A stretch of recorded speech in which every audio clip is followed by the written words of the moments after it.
오늘 우리에게 주신 하나님의 말씀은 구약성경 사무엘상 14장 38절에서 39절 말씀입니다. 사무엘상 14장 38절과 39절 두 절 말씀 한 목소리로 함께 봉독하겠습니다. 사울이 이르되 너희 군대의 지휘관들아 다 이리로 오라. 오늘 이 죄가 누구에게 있나 알아보자. 이스라엘을 구원하신 여호와께서 살아계심을 두고 맹세하노니 내 아들 요나단에게 있다 할지라도 반드시 죽으리라 하되 모든 백성 중 한 사람도 대답하지 아니하매. 아멘. 우리 부활의 아침입니다. 여러분들이 첫 시간을 하나님 앞에 예배함으로 기도함으로 드리게 됨을 참 감사하게 생각합니다. 오늘 하루도 우리 예수 그리스도의 부활의 그 생명의 능력이 여러분과 또 함께하는 모든 영락의 믿음의 성도님들, 가정들 가운데 충만할 수 있기를 간절히 축원합니다. 여러분, 신앙이 있고 신념이 있습니다. 비슷하지만 두 단어의 뜻이 다르죠. 이 신앙은 이런 뜻을 가지고 있습니다. 믿고 받드는 일로 신에 대한 신자 자신의 태도, 두려워하고 경건히 여기며 자비, 사랑, 의뢰심을 갖는 일, 이것을 신앙이다 이렇게 사전에 표현하고 있습니다. 그러면 신념은 무엇인가? 사전에 보니까 굳게 믿는 마음 이렇게 되어져 있는 거예요. 겉으로 보기에는 비슷해 보이지만 이 신념과 신앙은 대상이 있느냐 없느냐라는 차이가 또 있겠죠. 이 신앙과 신념이 비슷해 보여서 이 많은 신앙인들이 우리 신앙 생활하는 중에 사실은 신념인데 그것을 신앙이다, 믿음이다 라고 착각하는 경우들이 있습니다. 그 근본적인 차이가 어디에 있느냐? 이 믿음이 아닌 종교적 신념을 가진 사람들은 자기 믿음의 근거가 하나님 말씀에 있지 않고 자기 눈에 있다라는 것입니다. 오늘 본문을 보면 사울은 블레셋과의 전투를 앞두고 이 백성들에게 금식하라는 명령을 내립니다. 또 이를 하나님 앞에 맹세해서 누구라도 먹는 자가 있다면 그 사람은 저주를 받을 것이다 선포합니다. 그리고 그 명령을 어긴 사람이 자신의 아들 요나단이었음에도 그 맹세에 따라 그를 죽이려고 했습니다. 여러분, 얼핏 보면 이 믿음이 굉장히 좋아 보입니다.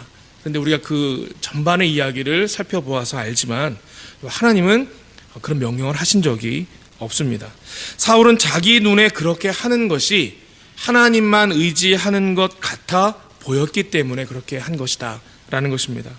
이처럼 얼마나 하나님 말씀에 합하냐보다 얼마나 자기 이해에 합하냐에 따라 판단하면 여러분 그것이 믿음이 아니라 종교적 신념입니다.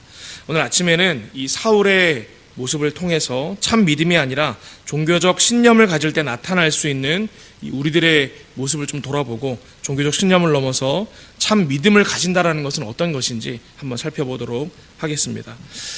첫 번째로 이 종교적 신념에 머무르게 되면 우리의 신앙이 형식주의에 빠질 수 있다라는 것입니다.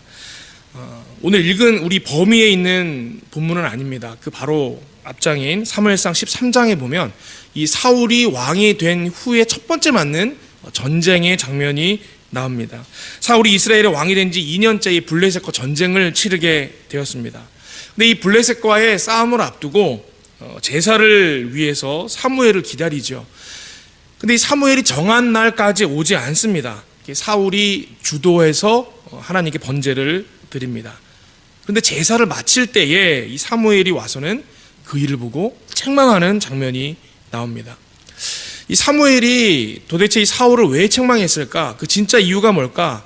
이 설명하는 신학자들이 두 가지 견해가 있어요. 하나는 제사장이 제사를 주도해야 되는데 사울이 성급한 나머지 본인이 제사를 주도했기 때문이다. 그래서 책망받은 것이다. 이렇게 설명하는 신학자들이 있습니다.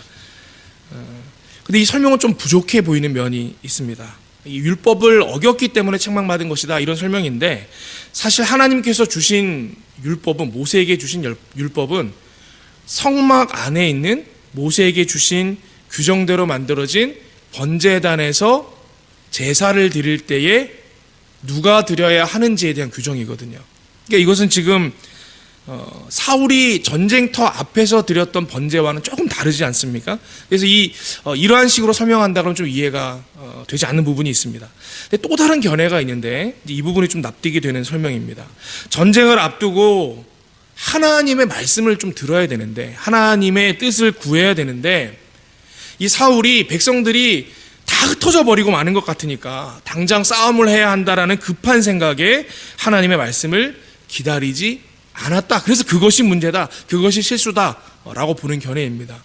이 말이 저는 더 설명이 된다, 그렇게 생각이 됩니다. 여러분, 형식주의가 무엇입니까? 이 내용적인 측면을 경시하고 형식적인 측면만을 중시하는 태도, 그럼 그것이 형식주의지 않습니까?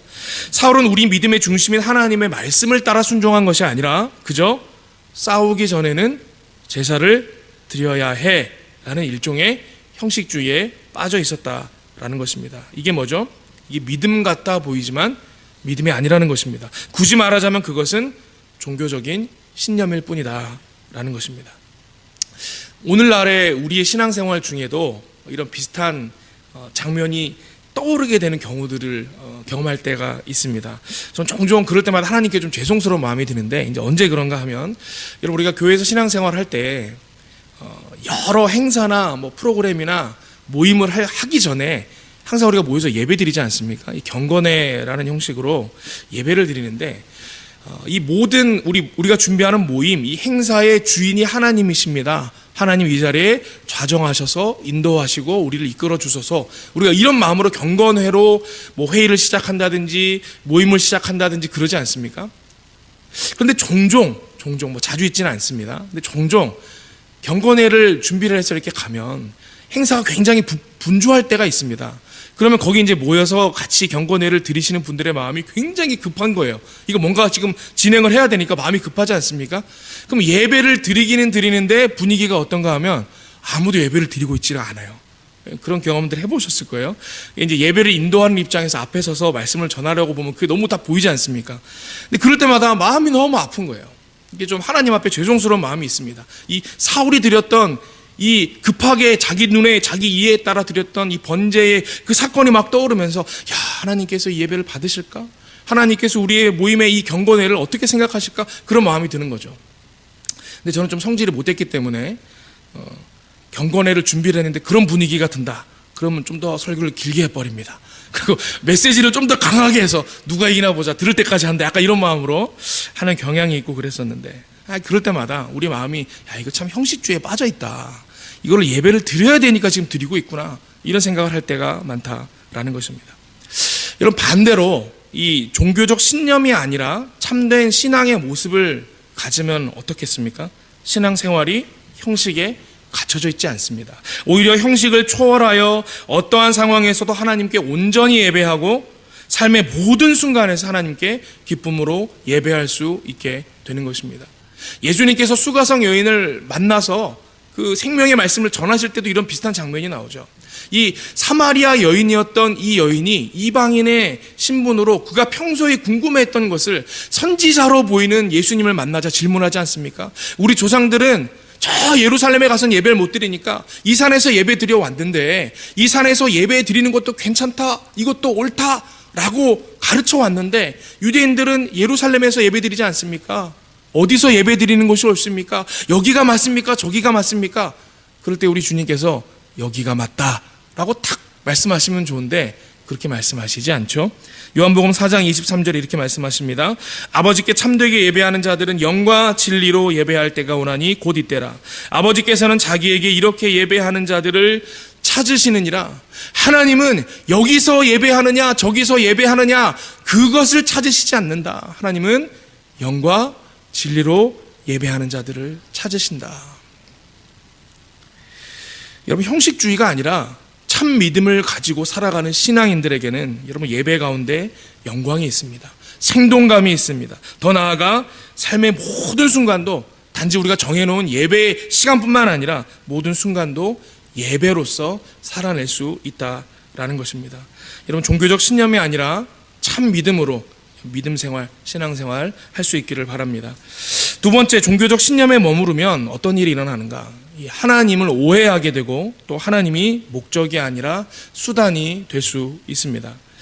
여러분, 사울은 믿음의 행위를 이 하나님을 사랑함이 아닌 자기 이해의 수단으로 삼았습니다. 오늘 본문 14장에 보면 전쟁에 나가야 하는 백성들에게 금식을 선포합니다.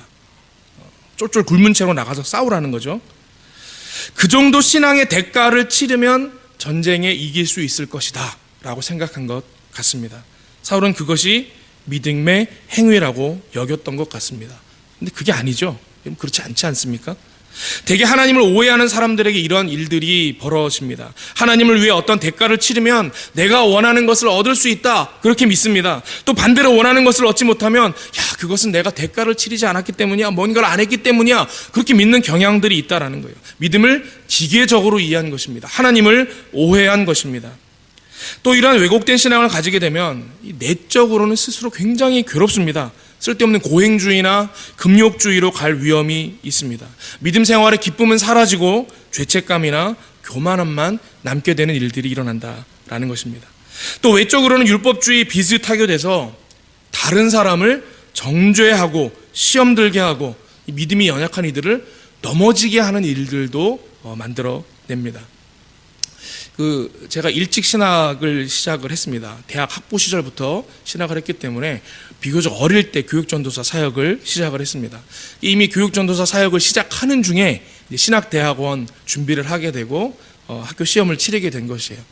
학교 시험을 이제 잘 치르고 나서 합격한 이후에 이제 위 목사님께 그 당시 같이 모시고 있던 위 목사님께 목사님 너무 감사합니다. 목사님 기도해 주셔서 제가 이번에 시험을 이렇게 잘 합격하게 됐습니다. 이렇게 말씀을 드렸습니다. 그랬더니 그때 이제 한참 어른 목사님이셨는데 이제 웃으시는 거, 아유 그래 고생했네 방전도사 애썼어.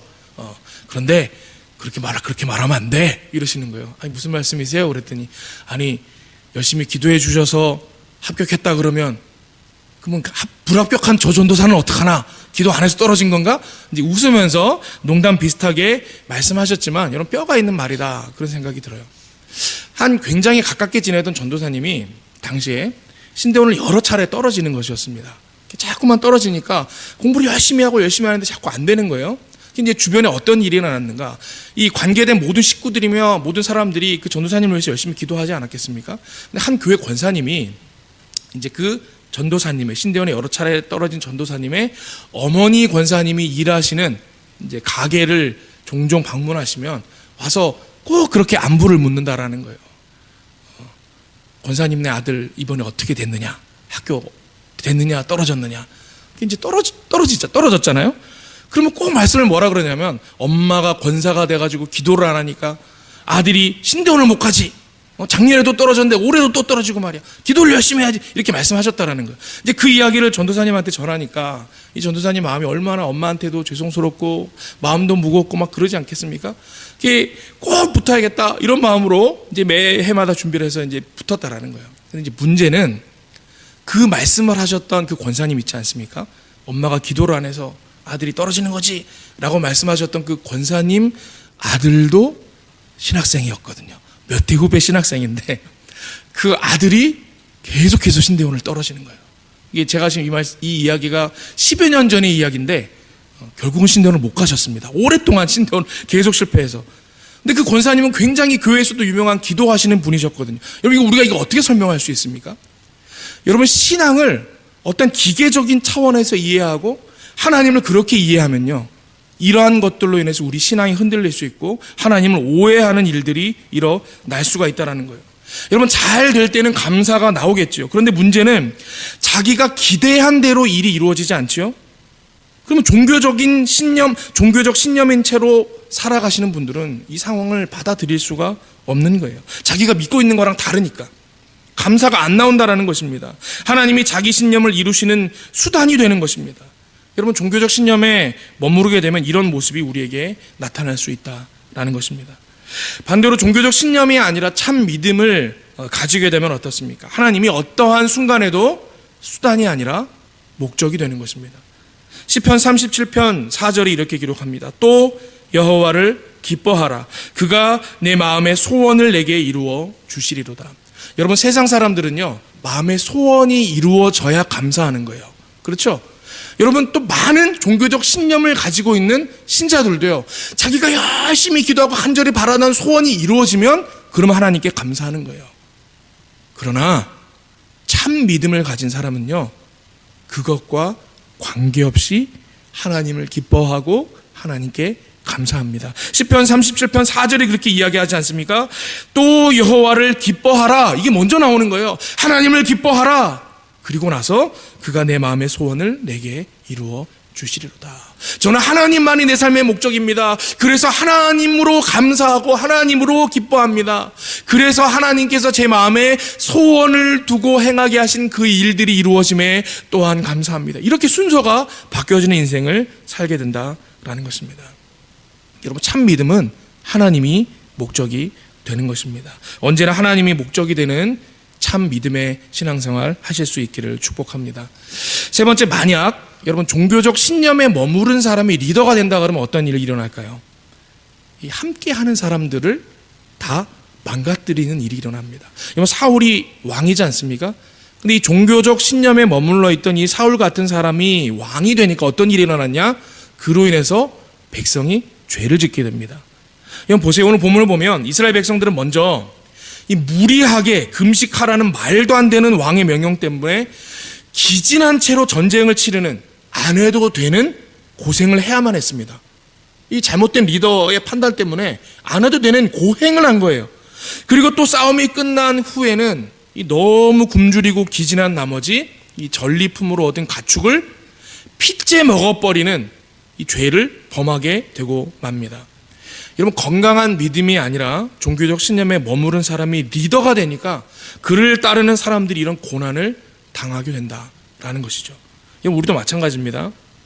만약 목사가 종교적 신념에 머물러 있죠, 그러면 성도들을 죄책감에 빠져 신앙생활하게 만듭니다. 하나님보다 죄를 더 묵상하며 살도록 만든다는 거. 이 죄 지으면 안 되는데, 저 죄 지으면 안 되는데, 하나님 이 죄를 또 지었습니다. 하나님을 묵상해야 되는데 맨날 죄만 묵상하고 살도록 만든다는 거예요. 만약 교회 학교 선생님이 종교적 신념에 머물러 있는 사람이면 어떻게 됩니까? 신앙의 선배로서 하나님을 믿을 때의 기쁨을 보여주고 함께 가자고 우리 신앙의 후배들인 다음 세대를 안내해야 되는데, 맨날 아이들 보면 그러는 거죠. 너 옷을 왜 그렇게 입고 다니냐? 너는 예수 믿는다는 애가 예배 시간에 집중을 안 하냐? 막 이런 말을 하면서 판단하고 지적하고 그런 얘기들만 해서 아이들이 신앙 공동체 안에서 믿음으로 자라나는 기쁨을 잃게 됩니다. 예배의 영광과 복됨을 못 누리는 일들이 일어난다라는 거예요. 만약 부모가 종교적 신념에 머무르게 되면 어떤 일이 일어납니까? 자녀들에게 왜곡된 신앙을 가르치는 일이 일어난다는 거예요. 신앙생활은 고생스러운 것이고 무거운 것이고 자유를 빼앗는 것이라고 생각하도록 만들어버립니다. 그래서 아이들이 이럴 거면 교회 왜 다녀? 이러면서 안 다니는 일들이 일어난다는 거예요. 여러분, 그래서 리더의 자리에 있는 분들은 자신을 더 살펴서 더 잘 믿어야 하는 것입니다. 그런데 여러분, 여러 의미에서 우리는 모두가 다 영적인 리더이지 않습니까? 우리가 다 누군가에게는 영향력을 끼치는 자리에 있지 않습니까? 그러므로 우리 모두가 더 각별히 스스로를 살펴야 한다라는 것입니다. 반대로 리더가 종교적 신념이 아니라 참 믿음을 가지게 되면 어떻게 됩니까? 자신과 함께하는 사람들에게 은혜의 통로가 되고 믿음의 길을 함께 걷는 신실한 동역자가 됩니다.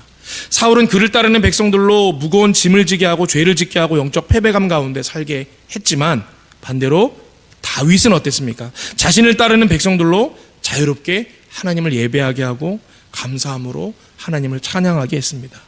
이스라엘의 모든 역사 중에 예배가 가장 번성했던 때, 여러분 그때가 다윗의 때이지 않습니까? 영적인 리더는 그래야 한다라는 거예요. 오늘 말씀을 정리합니다. 여러분, 믿음과 종교적 신념은 표면적으로는 미세한 차이입니다. 그러나 그 중심은 방향이 다릅니다. 목적이 다릅니다. 그리고 영향력이 다릅니다.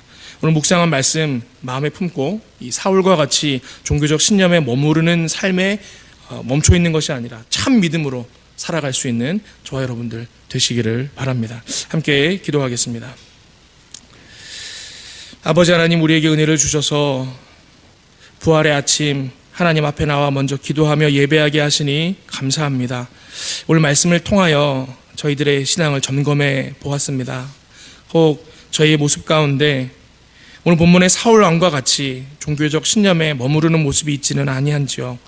이제는 저희들을 스스로의 모습을 살펴 하나님 앞에 내어놓고 하나님 만져주시기를 간구하오니 이 부활의 아침, 부활의 생명 되신 주님께서 우리 마음 가운데 임하사 저에게 참 믿음을 허락하여 주시옵소서.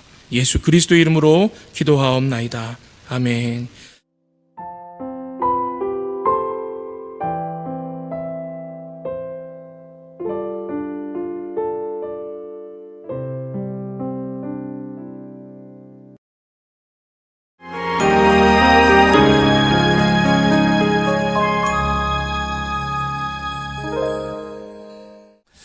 오늘 함께 주신 하나님의 말씀은 구약성경 사무엘상 17장 36절 말씀입니다.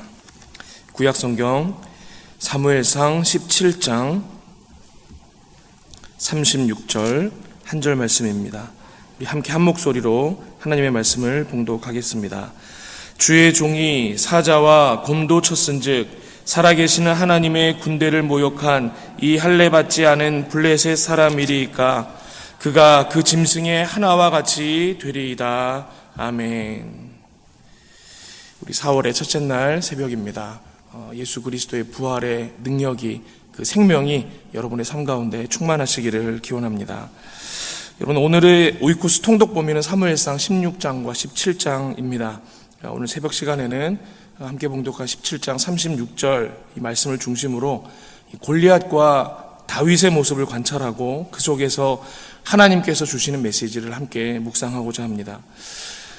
여러분, 대개 이 싸움의 성패는 많은 경우 심리전에서 갈라지는 경우들이 있지 않습니까? 우리가 사기, 그렇게 표현을 하는데, 사기가 충천하면 많은 경우 이기게 되고, 또 사기가 저하되면 많은 경우 지게 되어 있다라는 것입니다. 그런데 이 영적 전쟁에 있어서도 이 마귀는 이 허세를 보여주는데 대단한 특기를 가지고 있습니다. 악한 마귀를 우리식으로 묘사한다 그러면 이 마귀의 특징은 심리전에 아주 강하다라는 것입니다. 큰 소리치고 또 있지도 않은 힘이 있는 척 하는 것이 악한 마귀의 특징입니다. 창세기 3장 15절에 보면 이 최초의 복음적 메시지라고 말하는 내용이 있습니다. 내가 너로 여자와 원수가 되게 하고 너의 후손도 여자의 후손과 원수가 되게 하리니. 여기서 여자의 후손은 누구죠? 우리 주님 예수님이십니다. 여자의 후손은 내 머리를 상하게 할 것이요. 그러니까 예수님께서 십자가를 지시고 부활하심으로 말미암아 마귀의 머리를 상하게 하셨다라는 것입니다. 우리 주님 예수님께서 사망 권세를 이기시고 부활하심으로 악한 마귀를 밟아 버리셨습니다. 이미 승리하셨다라는 것입니다. 사실 우리는 이 땅에서 이 마귀가 아무리 시험하고 도전한다 한들 이미 이긴 싸움을 하고 있는 것이나 마찬가지입니다. 그러므로 절대로 겁을 먹을 일이 없습니다. 여러분, 맹견이 있다고 한번 생각해 보세요. 이 맹견이 왈 하고 짖으면 잠깐 움찔할 수는 있겠지요. 근데 아무리 무서운 맹견이라 한들 두꺼운 쇠사슬에 매여 있어서 그 1m도 못 벗어난다 그러면 여러분, 그 개가 무서울 리가 있겠습니까? 백수의 왕이라고 하는 사자, 호랑이 무섭다 한들 여러분, 철장 안에 갇혀 있으면 그게 무섭겠습니까? 우리 돈 내고 애들이랑 구경하러 가지 않습니까? 마귀가 그런 존재다라는 것입니다. 우는 사자와 같이 삼킬 자를 찾아다닌다고는 하는데 사실은 사망 권세를 이기신 예수님에 의해서 쇠사슬에 묶여 있는 것과 같은 비슷한 상황이다라는 것입니다. 그러므로 이미 마귀를 이기신 예수님의 이름 들고 나아가면, 예수님의 권능의 말씀 들고 나아가면 마귀는 아무것도 아니다라는 의식을 가지고 마귀와의 심리전에서 절대로 눌리지 않는 믿음의 종들 되시기를 바랍니다. 오늘 이 이스라엘과 블레셋의 싸움은 심리전으로 시작한 것 같습니다. 이 블레셋이 나와가지고는 싸움을 도두는 거예요. 17장 4절이 이렇게 기록합니다. 블레셋 사람들의 진영에서 싸움을 도두는 자가 왔는데, 이게 엄밀히 말하면 싸우는 자로서 골리앗을 내보낸 게 아닌 것이다. 싸움을 도두는 자로 골리앗을 내보냈다라는 것입니다. 여러분, 그러니까 골리앗이 싸울 때 주로 사용하는 게 뭐겠습니까? 근데 골리앗은 입으로 싸웠다라는 거예요. 싸움을 도두는 자, 그는 실제로 싸우는 자가 아니다라는 것입니다. 그걸 어떻게 알 수 있느냐? 계속해서 보면 알 수 있죠. 그 이름은 골리앗이요 가드 사람이라 그 신장은 6규빗 한 뼘이요. 우리 한 규빗이 보통 45cm, 우리 팔꿈치부터 손끝이라 그러니까 한 뼘은 20cm. 환산하면 대략 2m 90 정도 되는 키였다. 엄청난 거구인데 여러분 대개 이 정도 체격이 있고 키가 큰 사람들이면 작은 사람들보다는 동작이 좀 느릴 확률이 높죠. 그리고 5절에 보니까 머리에는 놋 투구를 썼고 몸에는 비늘 갑옷을 입었으니 그 갑옷의 무게는 놋 5,000세겔이며 또 이걸 5,000세겔, 놋 5,000세겔을 환산하니까 57kg 정도 된다라는 거예요. 여성분, 웬만한 여성분 한 사람을 업고 싸우는 거죠. 이 갑옷만 따진 거니까 뭐 투구랑 놋 각반 또 던지려고 준비했던 단창들 하면 무게가 더 나갔을 것입니다. 그 다음에 7절입니다. 손에 들고 있던 주 무기입니다. 창자루는 배틀채 같고 창날은 철 600세겔이며 이게 배틀채가 뭐 무게가 안 나와 있으니까 모르겠지만 무지하게 컸다라는 것입니다. 거기에 창날만 7kg 정도 됐다라는 거예요. 이런 거 한번 생각해 보십시오. 이게 이 고대 전쟁에 실제로 싸우고자 하는 사람의 모습입니까? 여러분 진짜 싸우려고 하는 사람이 57kg의 갑옷을 입고 뛰어다니며 싸울 수 있겠습니까? 또 이어서 나오기를 방패 든 자가 앞서 행하더라. 보세요. 이 기동력이 안 되니까 앞에 방패에 들어서 막아주는 사람이 따로 있었다라는 거예요. 방패 뒤에 숨어가지고 멋지게 폼 잡고 등치로 겁주는 역할을 하는 것이 골리앗의 주 임무였다. 물론 이 성경에 실제로 골리앗이 싸운 얘기가 없으니까 순전히 제 상상입니다. 그러나 이런 입장에서 말하는 신학자들이 있다라는 거예요. 그 견해에 의해서 제가 여러분께 말씀을 드리는 것입니다. 반면에 여러분 다윗은 어떻습니까? 그는 골리앗처럼 싸움을 도두는 자가 아니었다라는 거죠. 실제로 싸우는 자였습니다. 오늘 우리가 주목할 것은 이 싸움을 도두는 자의 심리전에 온 이스라엘이 다 넘어가서는 전부 벌벌 떨고 아무것도 못했는데 오직 다윗만이 심리전에 당하지 아니하고 당당히 싸움에 나갔다라는 사실입니다. 어린 소년이었던 다윗이 어떻게 이 골리앗의 심리전에 당하지 아니하고 당당히 싸움에 나설 수 있었겠습니까? 이 새벽에는 그 부분을 좀 깊이 묵상하면 좋겠습니다. 우리에게도 다윗과 같은 영적으로 실전 용사 같은 모습이 있다면 어떠한 마귀의 도전에도 승리할 줄 믿습니다. 다윗이 골리앗의 심리전에 당하지 않고 이길 수 있었던 첫 번째 이유입니다. 그는 훈련된 사람이었다라는 것입니다. 그는 거치장스러운 것은 싸움에 들고 나가지 않았습니다. 사울의 갑옷이나 무기들은 오히려 불편하다며 거절했습니다. 자신의 손에 익은 물매와 돌멩이만 들고 나아갔습니다. 여러분 그 정도로도 자신이 있었다라는 것입니다. 물매와 돌멩이 5개. 여러분 이게 정말 작은 것 같아 보이는 것들이지만 오랜 훈련으로 손에 익으니까 담대한 믿음과 확신이 생기도록 만드는 것이었다라는 것입니다. 여러분 우리 신앙생활도 마찬가지입니다. 아무리 별것 아닌 것 같아 보일지라도 우리 손에 익어서 자유자재로 할 수 있을 정도로 훈련이 된다 그러면 여러분 담대해질 수 있는 거예요. 여러분 훈련이라는 게 무엇입니까?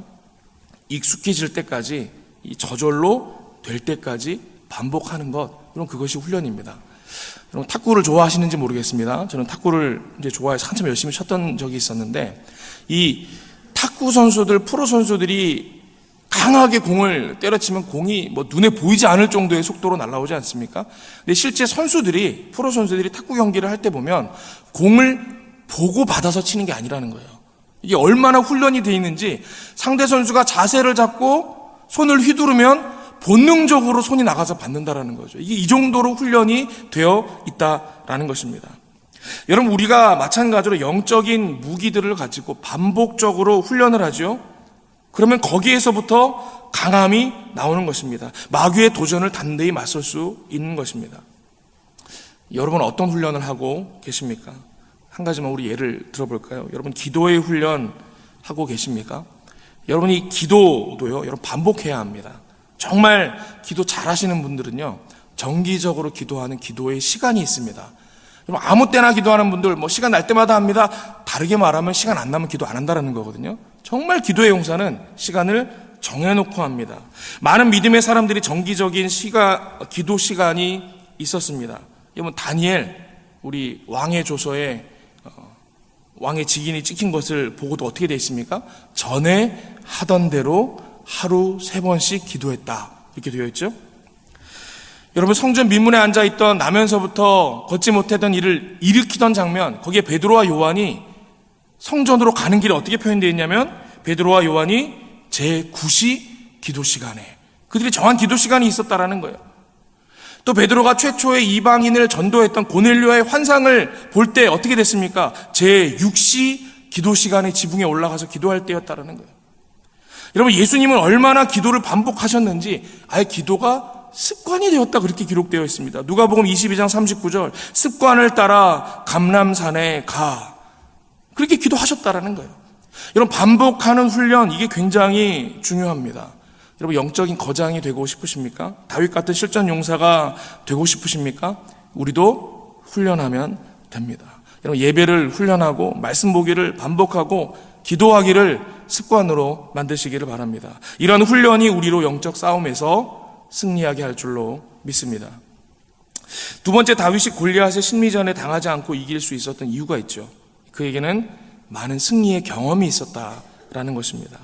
사울이 그러죠. 너는 소년인데 어떻게 저렇게 큰 장수를 이긴단 말이냐?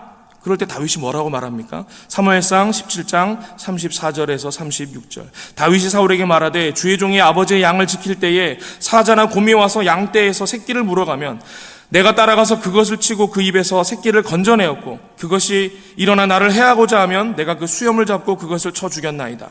주의 종이 사자와 곰도 쳤은즉 살아계신 하나님의 군대를 모욕하니 할례 받지 않은 블레셋 사람이리까 그가 그 짐승의 하나와 같이 되리이다. 지금 자신의 승리의 경험들을 이야기하고 있는 것입니다. 여러분, 영적인 훈련을 습관이 되기까지 반복한 사람들에게는 이러한 영적인 승리의 경험이 반드시 있게 되어 있습니다. 그런데 이 승리의 경험이 담대한 용기가 되어서 더 큰 영적 싸움에서 이길 수 있도록 만들어준다라는 것입니다. 여러분, 예를 들어서 우리의 예배가 반복하고 훈련하여 습관이 되기까지 한다고 한번 생각해 보십시오. 여러분, 예배가 습관이 될 때까지 순탄하기만 했겠습니까? 여러 시험과 도전이 있었겠죠.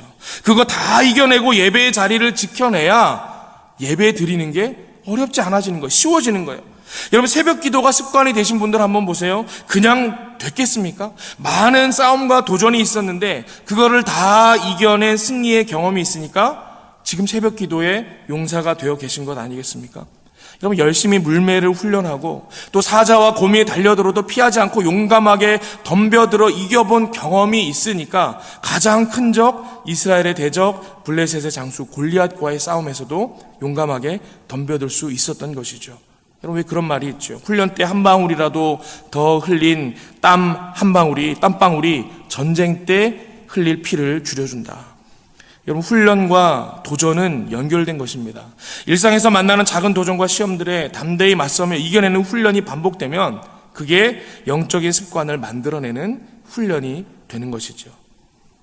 열심히 훈련하시고 이 작은 영적인 도전들이 올 때에 담대하게 맞서서 이겨내시기를 바랍니다. 믿음은 그럴 때 쓰라고 있는 것입니다. 그러한 영적인 승리의 경험들이 우리로 더 담대하게 해서 영적 전쟁에서도 승리하게 만들 줄 믿습니다. 다윗이 골리앗의 심리전에 당하지 않고 이길 수 있었던 마지막 세 번째 이유입니다. 무엇보다 그는 하나님이 함께 하신다라는 믿음이 있었습니다. 그런 확신이 있었습니다.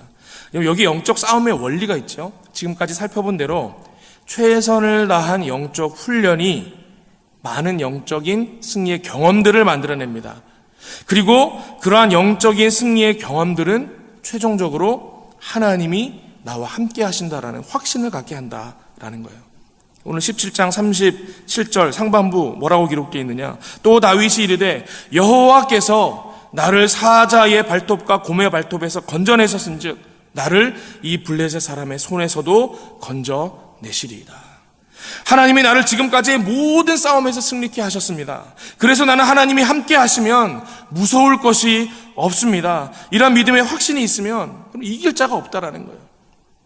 다윗도 고백합니다. 시편 23편 4절 내가 사망의 음침한 골짜기로 다닐지라도 해를 두려워하지 아니할 것은 주께서 나와 함께 하심이라. 주의 지팡이와 막대기가 나를 안위하시나이다. 여러분 생명의 위협이 있을지라도 두려워하지 않습니다. 이러면 세상이 감당 못하지요. 여러분 사도 바울을 보세요. 순교하기까지 믿음을 지켰던 우리 신앙의 선배들을 한번 보세요. 하나님이 함께 하신다는 확신이 있었으니까 큰 영적인 싸움에서도 담대하게 승리할 수 있었다라는 것입니다. 여러분 오늘 말씀을 정리합니다. 악한 마귀가 우리를 두렵게 하고 심리전을 펴니다. 이미 우리 예수님께 완전히 패배했음에도 우리를 위협하고 넘어뜨리려고 합니다. 어떻게 이길 수 있습니까? 영적인 훈련 열심히 해야 합니다. 또 영적인 도전들 피하지 말고 맞서 싸우고 그래서 많은 승리의 경험들을 만들어야 합니다. 마지막으로 하나님과 함께하면 내가 두려워할 게 없다라는 믿음의 확신이 있어야 합니다. 악한 마귀가 우는 사자와 같이 삼킬 자를 두루 찾아다니는 이때에 모두 다윗과 같은 영적 용사가 되어 날마다 승리할 수 있는 저와 여러분들 되시기를 바랍니다. 함께 기도하겠습니다. 하나님이 이스라엘에게 저희를 주의 말씀을 통하여 다시 한번 영적인 담대함을 갖게 하시니 감사합니다. 다윗과 같이 실제로 싸우는 자가 되기를 원합니다. 저희로 영적인 훈련 열심히 할 수 있는 믿음을 허락하여 주시옵소서.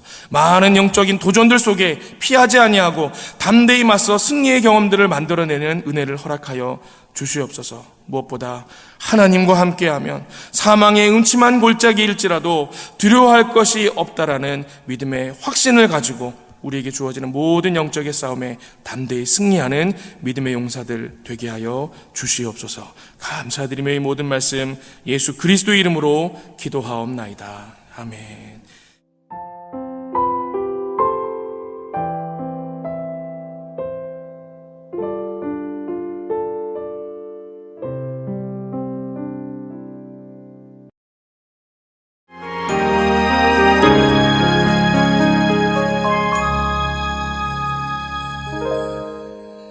이 새벽에 주시는 하나님 말씀 사무엘상 18장 8절과 9절 말씀입니다. 구약성경 사무엘상 18장 8절과 9절 말씀, 구약성경 439면쯤에 있습니다. 우리 두 절 말씀 한 목소리로 함께 봉독하겠습니다. 사울이 그 말에 불쾌하여 심히 노하여 이르되 다윗에게는 만만을 돌리고 내게는 천천만 돌리니 그가 더 얻을 것이 나라 말고 무엇이냐 하고 그날 후로 사울이 다윗을 주목하였더라. 아멘. 오늘 오이코스 통독 범위는 사무엘상 18장에서 20장까지입니다. 이 새벽 시간에는 이 18장 8절에서 9절의 말씀을 중심으로 함께 묵상하고자 합니다.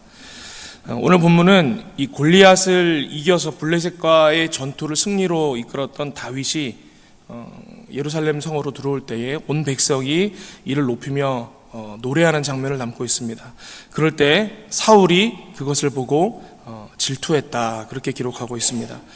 여러분, 이 시기 질투라는 것은 우리가 살면서 아주 흔하게 겪는 감정이죠. 그리스도인들도 자유롭기 쉽지 않은 감정입니다. 그런데 문제는 우리도 늘 겪는 이 감정이 우리를 영적으로 병들게 한다라는 것입니다.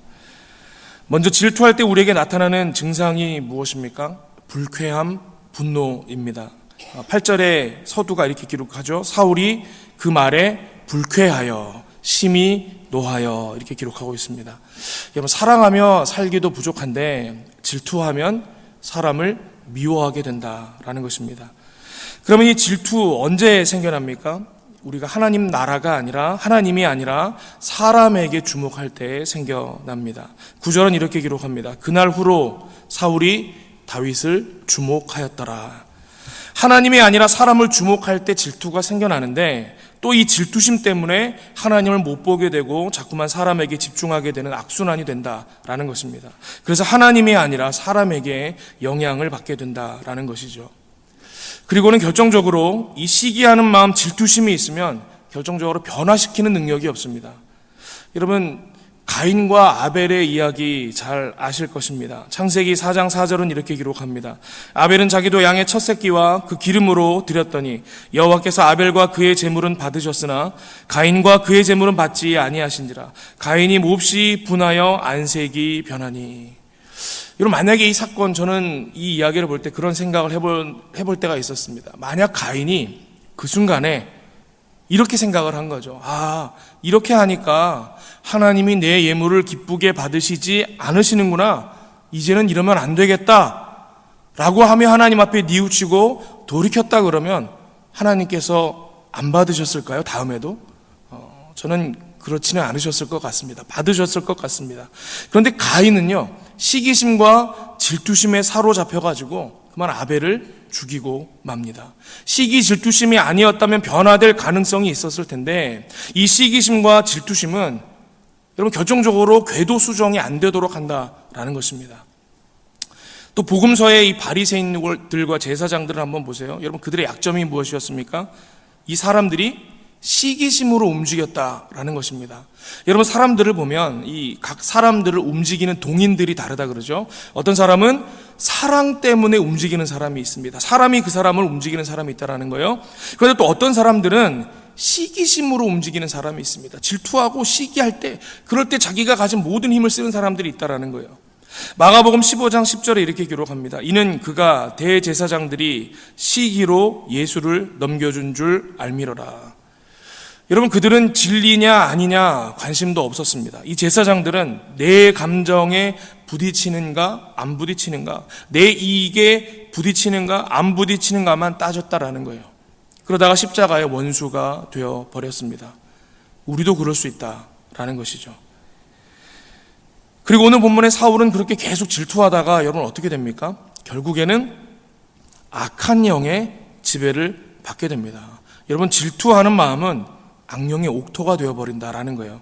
10절에 이렇게 기록하죠. 그 이튿날 하나님께서 부리시는 악령이 사울에게 힘있게 내리매.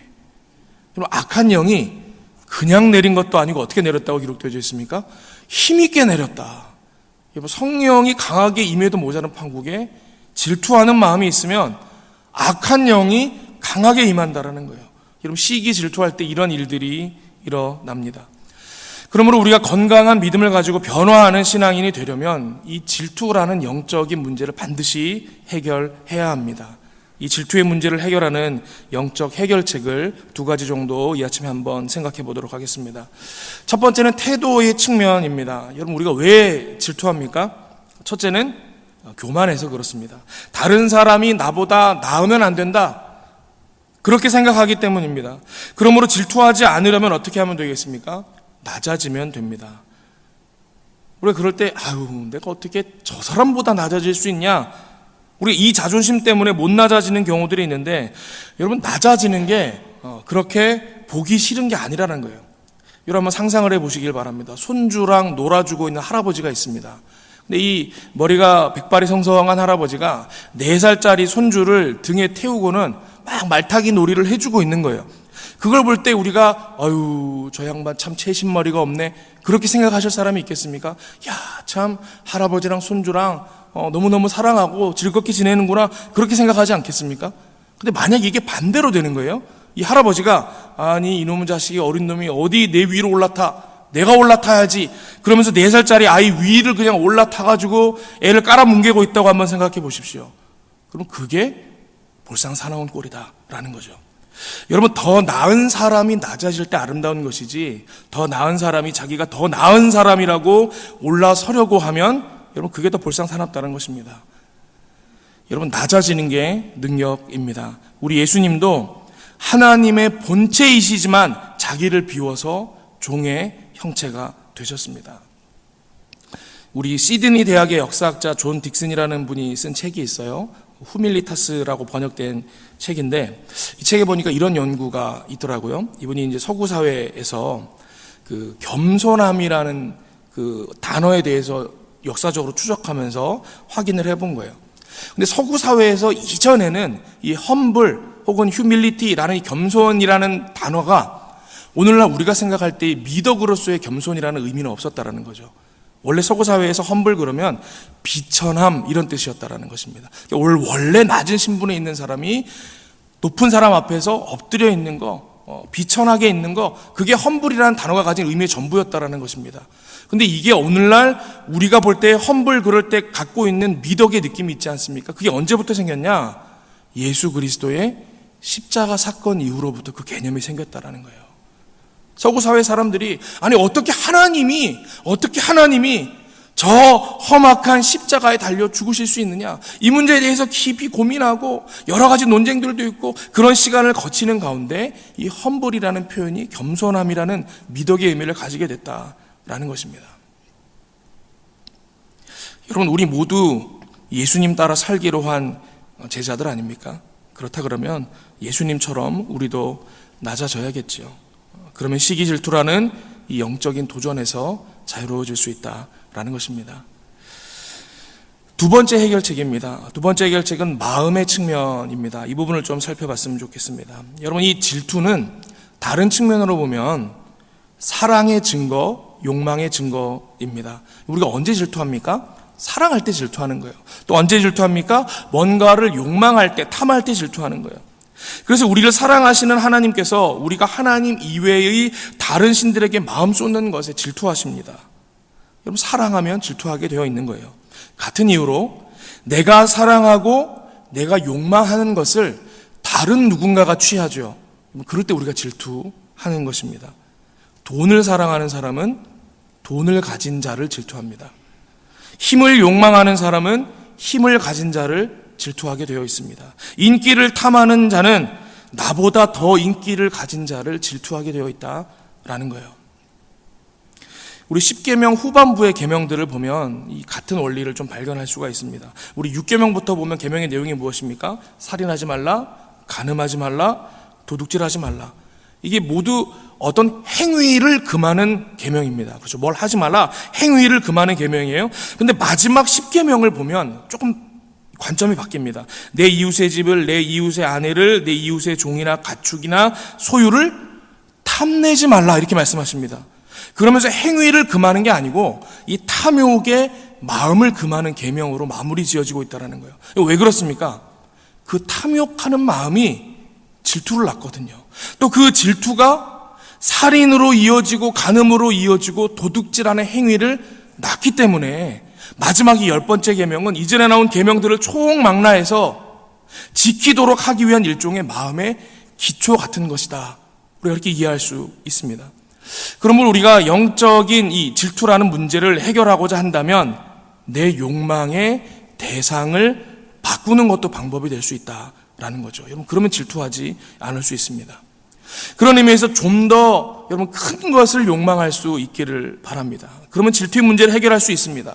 마태복음 6장 33절이 우리에게 그렇게 말씀합니다. 그런즉 너희는 먼저 그의 나라와 그의 의를 구하라. 그리하면 이 모든 것을 너희에게 더하시리라.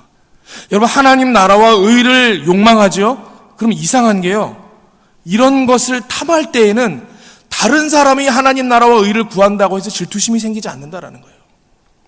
누가 하나님 나라와 의를 더 열심히 구한다고 해서 우리 마음 가운데 막 질투가 생기겠습니까? 시기가 생기겠습니까? 그렇지 않죠. 그러므로 우리의 욕망의 대상을 바꾸는 것만으로도 이 질투의 문제를 해결할 수 있다라는 것입니다. 그리고 애초에 여러분, 예수님의 사람들에게는 이 욕심이라는 것, 탐욕이라는 게 의미가 없는 거죠. 예수님 따라 나서면서부터 우리에게는 욕심, 탐심 다 십자가에 못 박아 버렸기 때문입니다. 갈라디아서 5장 24절에 이렇게 기록합니다. 그리스도 예수의 사람들은 육체와 함께 그 정욕과 탐심을 십자가에 못 박았느니라. 우리의 모든 정욕과 탐심이 여러분 하나님 나라의, 하나님의 거룩한 뜻을 향하는 거룩한 예수님의 사람으로 살아갈 수 있기를 바랍니다. 그러면 이 질투와 시기의 문제에서 자유로워질 수 있습니다. 오늘 말씀을 정리합니다. 사울은 이 질투라는 영적인 문제를 해결하지 못하고 자기 속에서 계속 키운 나머지 완전히 망한 인생을 살게 되었습니다. 우리도 이것을 잘 해결하지 못하면 그렇게 될 수 있습니다. 질투를 해결하는 방법, 먼저 예수님처럼 낮아지면 됩니다. 나보다 남을 낮게 여기면 질투하지 않을 수 있습니다. 그리고 세상의 것이 아니라 하나님 나라와 의를 사랑하고 욕망하면 된다, 그렇게 말씀드렸습니다. 그러면 질투라는 영적인 문제로 넘어지지 아니하고 참 예수님의 제자의 모습으로 살아갈 수 있습니다.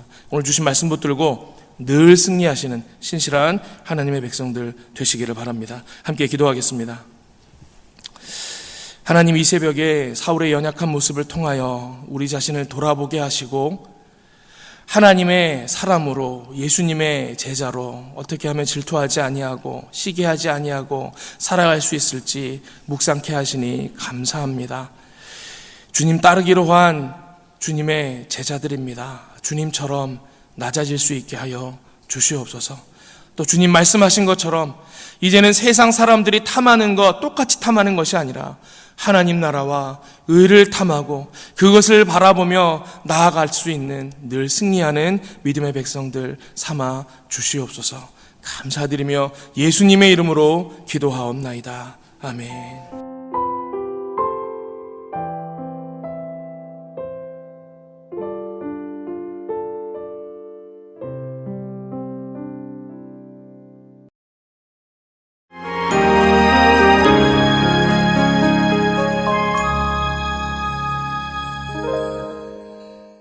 이 새벽에 우리에게 주시는 하나님의 말씀, 구약성경 사무엘상 23장 5절 말씀입니다.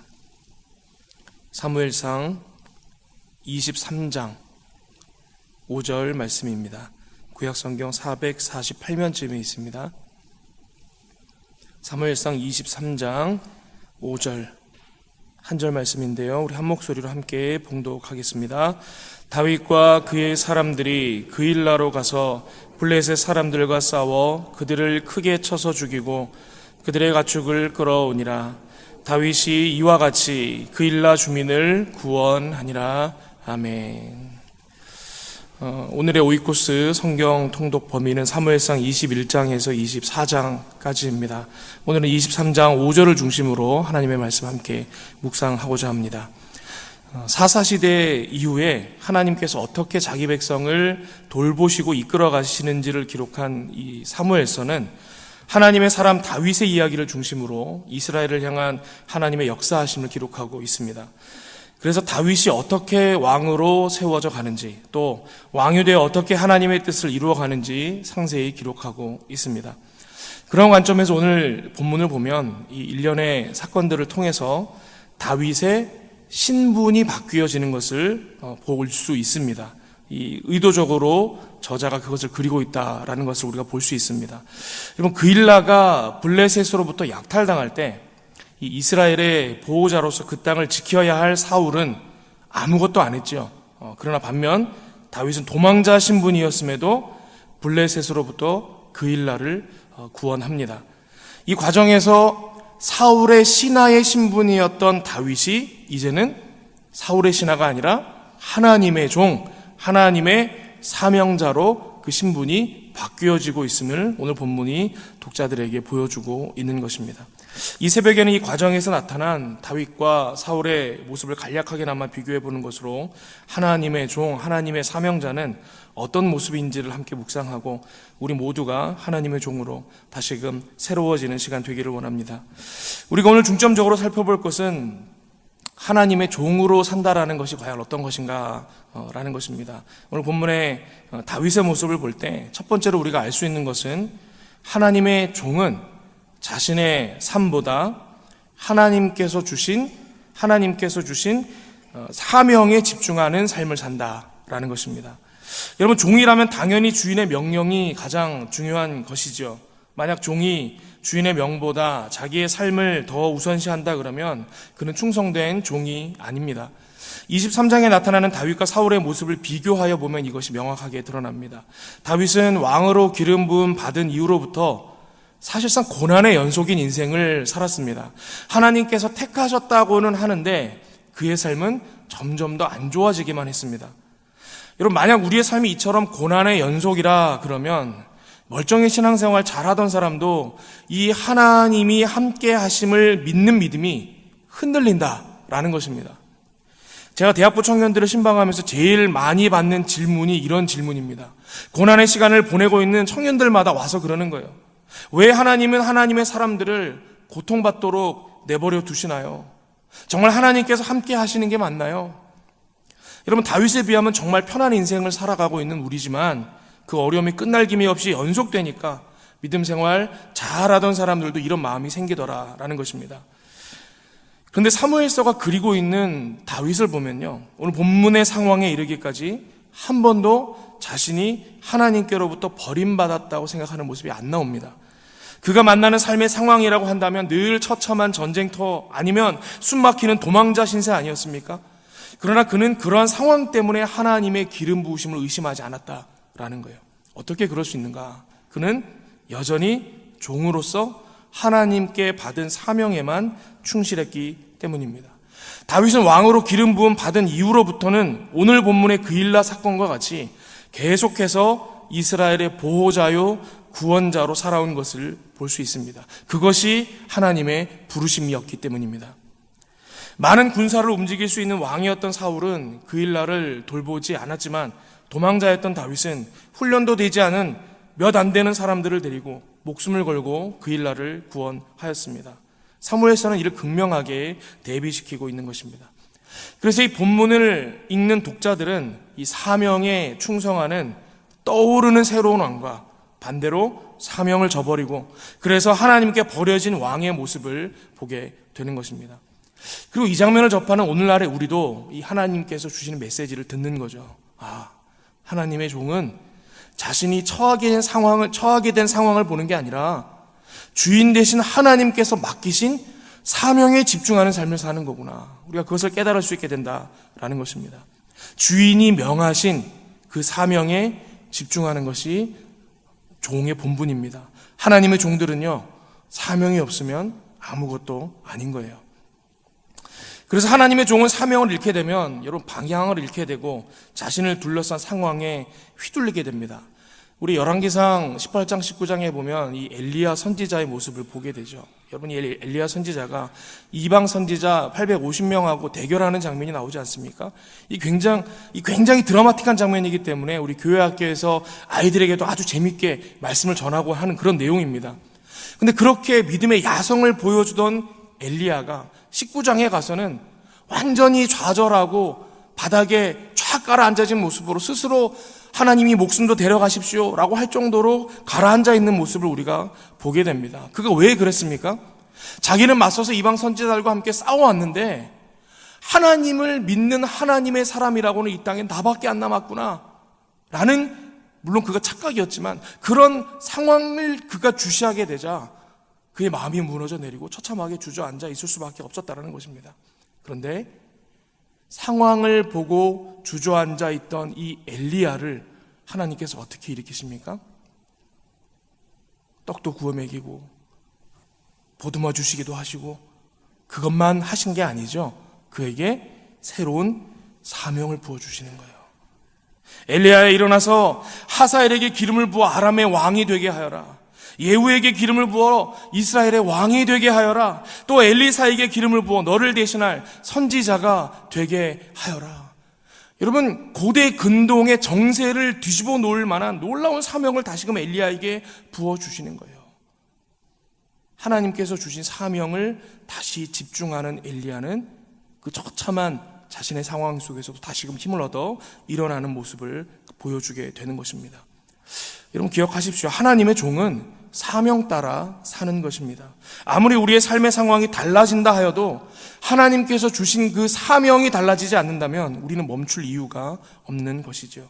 계속 사명 따라 달려가는 것입니다. 그것이 하나님의 종의 삶인 것입니다.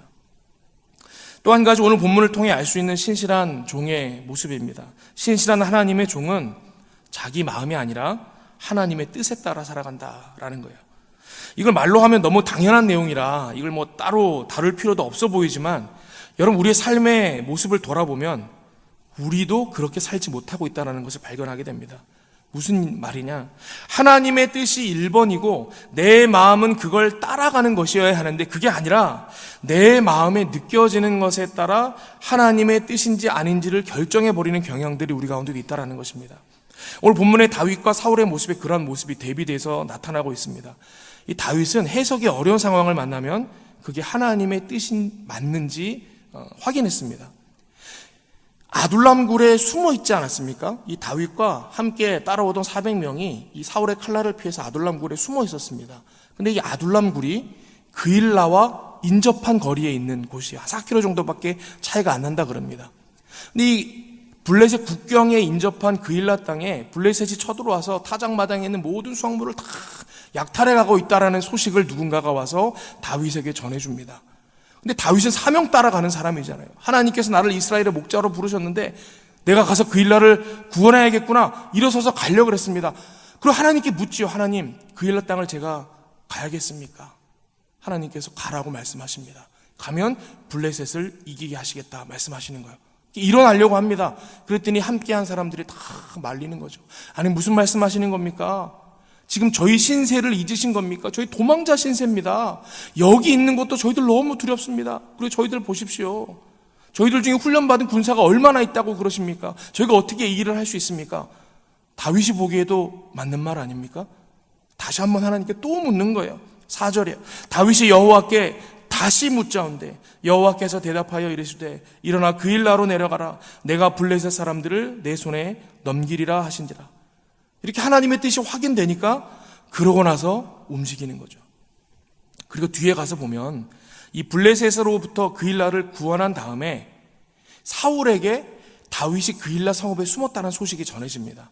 사울이 생각하기를 이거 도간에 든 쥐꼬리구나. 성읍에 갇혀있다 그러면 우리가 대군을 몰고 가서 다 둘러싸버리면 충분히 잡을 수 있겠구나.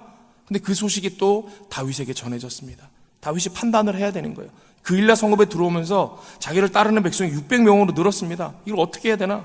하나님께 구합니다. 하나님, 사울이 지금 쳐들어온다는데 제가 어떻게 해야겠습니까? 여기 숨어 있으면 살 수 있지 않겠습니까? 그일라 성읍의 사람들이 저희를 숨겨주지 않겠습니까? 근데 하나님께서 말씀하시기를 그일라 성읍의 사람들이 너희를 사울에게 내어줄 것이다, 이렇게 말씀하시는 거예요. 믿어지지가 않죠. 자기가 어려운 중에도 목숨 걸고 구원해낸 그일라 백성들 아닙니까? 근데 그들이 배신하고 나를 사울에게 내어준다니. 하나님께 또 묻습니다. 여기서도 또 묻는 거예요. 여러분, 다윗의 인생 중에 다윗이 연속으로 2번 하나님께 질문하는 장면이 오늘 23장에만 딱 2번 나오는 거예요. 여러분, 다윗은 그런 사람이었습니다. 언제나 하나님의 뜻을 재차 확인하고 자신의 처한 상황이나 삶의 모습들을 통해서 혹은 자기가 느껴지는 감정에 따라 하나님의 뜻을 판단하지 않았다는 거예요. 반면 사울은 어떻습니까? 다윗이 그일라에 숨었다는 소식을 들었습니다. 아까도 말씀드렸지만 이거 도간에 든 쥐구나, 둘러싸면 이길 수 있겠구나 라고 흡족한 마음이 들었습니다. 그러면서 하는 말이 7절이에요. 다윗이 그일라에 온 것을 어떤 사람이 사울에게 알림해 사울이 이르되 하나님이 그를 내 손에 넘기셨도다. 그가 문과 문빗장이 있는 성읍에 들어갔으니 갇혔도다. 여러분 보세요. 자기 마음에 흡족한 대로 상황이 만들어지니까 하나님의 뜻은 묻지도 않아 놓고서는 이게 다 하나님의 뜻대로 된 것이라고 멋대로 생각했다라는 거예요. 사울은 하나님의 말씀보다 자기 상황이나 자기 마음이 먼저였던 것입니다. 언제나 내가 1번, 하나님은 그 다음이었다라는 거예요. 이게 어떻게 하나님의 종의 모습일 수 있겠습니까? 그런데 문제는요, 우리도 사울처럼 내가 1번, 하나님의 뜻은 그 다음, 이러면서 살아가고 있다라는 거예요. 여러분, 우리가 언제 보통 기쁘고 감사한가요? 우리가 바라던 뜻이 이루어질 때에, 우리가 간절히 구하던 것이 열매를 거두는 것을 보게 될 때에 와, 하나님께서 이루셨구나 라고 기뻐하고 감사하지 않습니까? 그게 정말 하나님의 뜻인지 아닌지 우리 안 궁금하잖아요. 그냥 그게 이루어지면 감사한 거잖아요. 이게 좀 설명이 복잡할 수 있는데, 여러분, 사람들은 하나님의 뜻을 잘 묻지 않습니다. 보통 우리가 바라는 것이 이루어지면 사울처럼 그건 하나님께서 하신 일이라고 생각해버리고는 그냥 기뻐하고 감사하고 만다라는 거예요. 그게 정말 하나님의 뜻대로 된 것인지에 대해서는 관심이 없습니다. 반대의 경우는 어떨 것 같으세요? 만약에 우리가 원하지 않는 힘든 상황을 만났습니다. 그럼 그때도 다윗처럼 하나님의 뜻을 물어야 되잖아요. 근데 거기서도 하나님의 뜻을 묻지 않아요. 그냥 힘들다고 원망하거나 도와달라고만 하지 그곳에서 하나님의 뜻이 무엇인지는 묻지 않는다라는 것입니다. 그럼 이게 신실한 하나님의 종의 모습은 아니겠죠. 하나님을 주인으로 모시고 살아가는 사람들은요, 하나님이 함께 하신다라는 것이 자신이 기대한 바대로 자기 삶에 나타날 거라 기대하지 않습니다. 그저 모든 상황에서 하나님의 뜻을 구할 뿐이지요. 여러분, 종이 뭘 알겠어요? 주인이 하라는 대로 하는 거지. 그래서 신실한 하나님의 종으로 살아가는 사람들은 자신이 만나는 상황이나 문제 때문에 흔들리지 않는 것입니다. 이들을 움직일 수 있는 것은 오직 주인 되신 하나님의 말씀밖에 없으니까. 여러분, 오늘 말씀을 정리합니다. 오늘 본문에 다윗이 정말 두려운 상황에 처했음에도 주신 사명에 충실할 수 있었던 이유, 그가 신실한 하나님의 종이었기 때문입니다. 신실한 하나님의 종은 자신의 삶보다 하나님께서 주신 사명에 집중하며 살아갑니다. 그리고 신실한 하나님의 종은 자신의 마음에 흡족한 대로가 아니라 주인 되신 하나님의 말씀만 따라 살아가는 것입니다. 오늘 주신 말씀 붙들고 신실한 하나님의 종으로서 충성되게 살아갈 수 있는 저와 여러분들 되시기를 바랍니다. 함께 기도하겠습니다. 아버지 하나님, 이 새벽에 저에게 말씀하여 주시니 감사합니다. 저희가 스스로의 입술로는 주의 종이라 고백하지만 우리의 생각하는 방식과 우리의 판단하는 모양과 우리의 삶의 모습들을 볼 때에는 하나님의 종과 같지 아니하였음을 발견하게 됩니다. 주님, 우리의 연약함을 긍휼히 여겨 주시옵소서. 이제는 우리도 다윗과 같이 신실한 하나님의 종의 모습 갖기를 원합니다. 내 삶보다 사명에 집중하여 살아가는 은혜의 백성들 되게 하여 주시옵소서. 내게 처해진 상황에 집중하는 것이 아니라 하나님 말씀에만 귀 기울이고 말씀에만 순종하며 따라가는 신실한 하나님의 종으로 우리를 새롭게 하여 주시옵소서. 감사드리며 이 모든 말씀 예수 그리스도의 이름으로 기도하옵나이다. 아멘.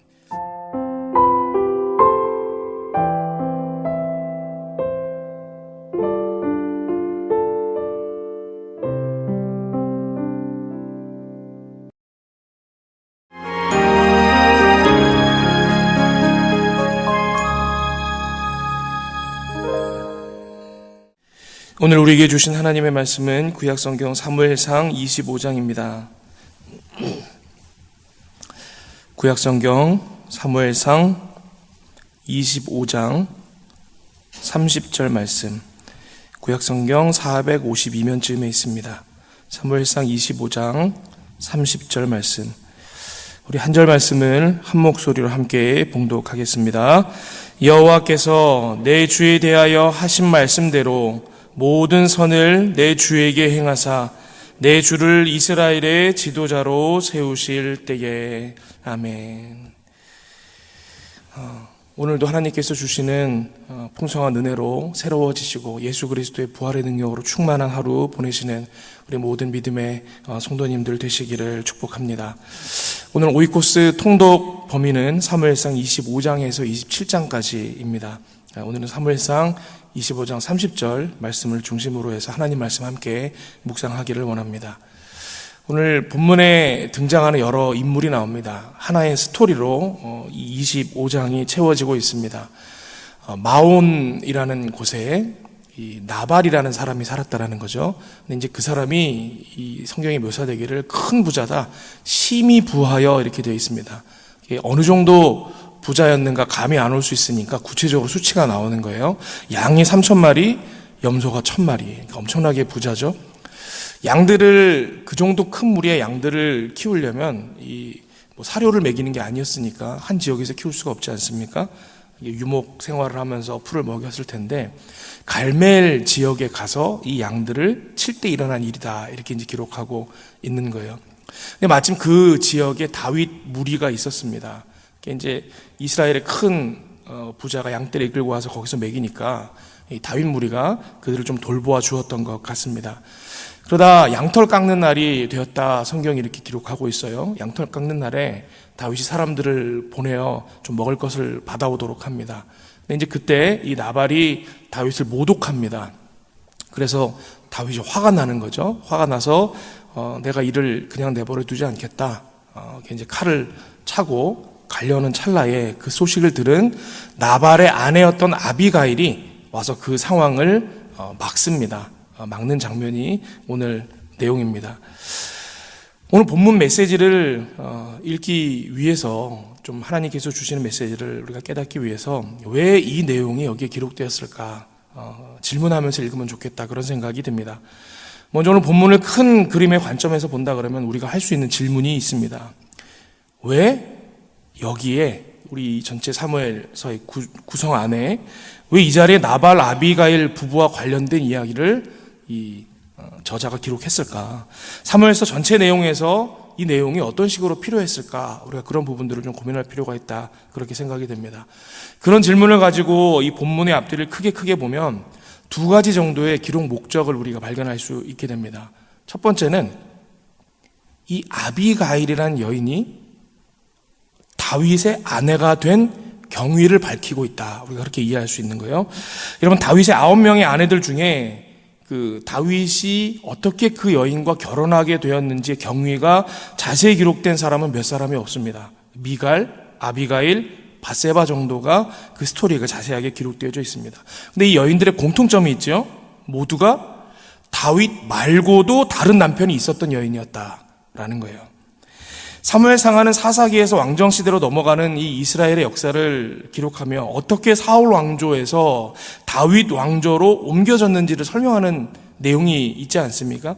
하나님에 의해서 다시 쓰여진 이 다윗 왕조의 정당성을 설명해야 하다 보니까 아무래도 이 설명이 필요한 다윗의 아내들의 이야기를 상세히 다룰 필요가 있었을지도 모르겠습니다.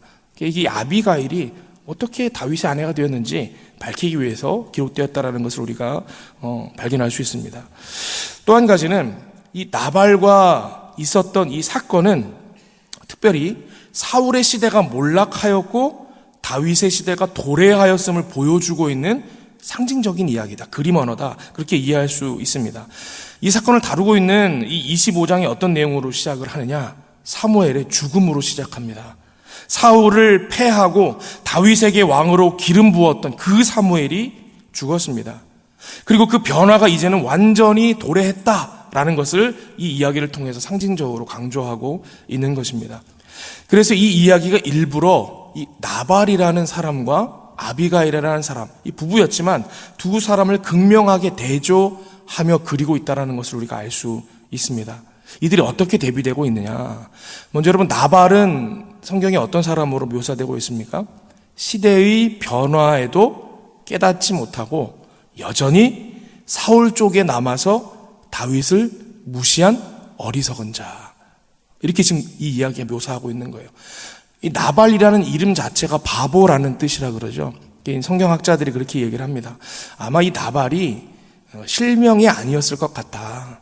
그러나 사울 시대에서 다윗 시대로 옮겨져가는 이 과정을 상징적으로 표현할 때에 이 사람의 어리석음을 나타내기 위해서 일종의 가명으로 나발이라고 이름을 붙여서 이 이야기를 기록하지 않았겠느냐, 이렇게 말하는 성서학자들도 있습니다. 일리가 있죠. 반면 나발의 아내였던 아비가일은 어떻습니까? 새롭게 떠오른 시대에 도래하는 지도자였던 다윗을 따랐던 지혜로운 사람으로 이 이야기 속에 묘사되고 있습니다. 이 이야기에서 결국 나발은 죽게 됩니다. 이 38절에 가면 이 다윗이 죽인 게 아니고 하나님께서 나발을 치셔서 죽였다, 이렇게 기록되어지고 있습니다. 사무엘상의 저자는 이 이야기를 통해서 하나님에 의해 변화하는 시대의 전환에 순종하지 않는 자들의 최후를 지금 그리고 있는 것입니다. 하나님께서 시대를 변화시키시고 또 중심을 옮기실 때에 우리도 그 변화에 순종하지 않을 수 있습니다. 우리도 역사를 주관하시는 하나님의 뜻을 세밀하게 살피기보다 그저 지금 내가 느끼는 안정감에 의지해서 하나님께서 움직여 가시는 이 변화에 불순종할 수 있다라는 거죠.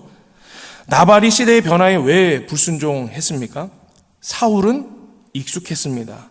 그러나 다윗은 새로운 변화였습니다. 그래서 신뢰하지 않았습니다. 사울은 여전히 살아있는 권력으로 주류였지만 다윗은 아직 도래하지 못한 비주류였기 때문에 믿을 수가 없었던 것입니다. 여러분, 많은 사람들이 지지한다고, 그리고 그게 더 안정적이라는 이유로 우리는 변화를 거부하곤 합니다. 우리도 우리 공동체나 사역에 있어서 하나님의 변화의 손길이 닿을 때에 세밀한 하나님의 인도하심에 집중하여 그 뜻을 분별하려고 하는 노력이 없다면 우리 또한 똑같이 그냥 지금이 익숙하고 편안한 하다는 이유로, 아직 많은 사람들이 아직도 여기에 머물러 있다라는 이유로 우리 또한 그 새로운 변화를 거부하고 하나님 뜻에 불순종할 수 있다라는 것입니다. 구속사를 완성하시려고 이 땅에 오신 예수님은 여러분 이 땅에서 모든 순간에 새로운 변화이셨고 파격이셨다는 사실을 기억하시기를 바랍니다.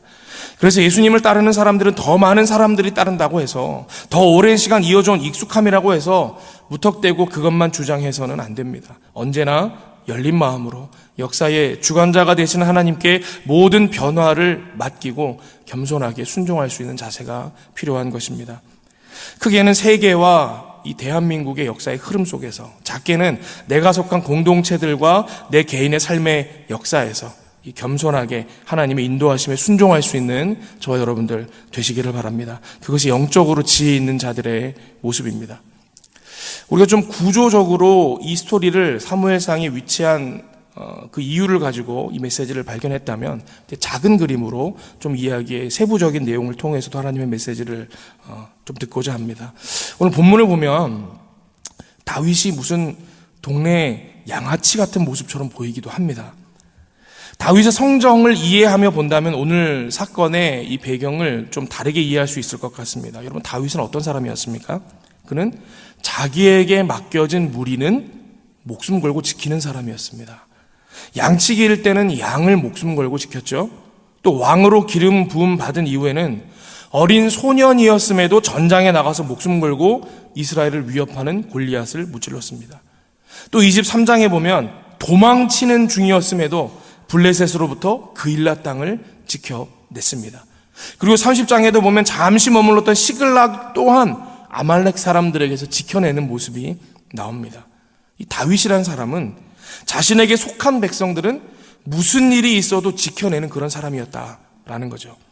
그의 속에서 자기 백성을 끝까지 지키시는 하나님의 모습도 우리는 느낄 수 있지 않습니까?